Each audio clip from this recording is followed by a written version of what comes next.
আজ শান্তিনিকেতন ঘোরার সেকেন্ড দিন। আমরা সকাল সকাল রেডি হয়ে সবাই বেরিয়ে পড়েছি। প্রথমে আমরা এসেছিলাম সৃজনী শিল্পক্ষেত্র, সেখানে প্রথমেই টিকিট কেটে নিলাম।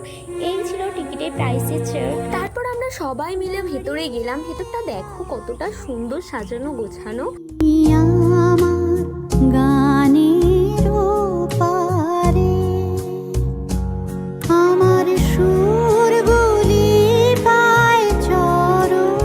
অফ সিজনে গেলে অতটাও ভিড় থাকে না। আর এখানে একজন বাউল গান করছিলেন।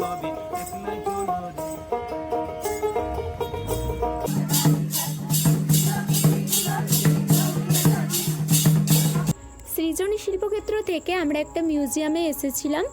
এই ছিল মিউজিয়ামের আউটলুক, আর ভেতরে ক্যামেরা তো অ্যালাউ ছিল না। তারপর আমরা স্টেশন চলে আসলাম বাড়ি ফেরার জন্য। আজকের ব্লগটা এই পর্যন্ত। ভালো লাগলে সাবস্ক্রাইব করে দিও। সকলকে বাই।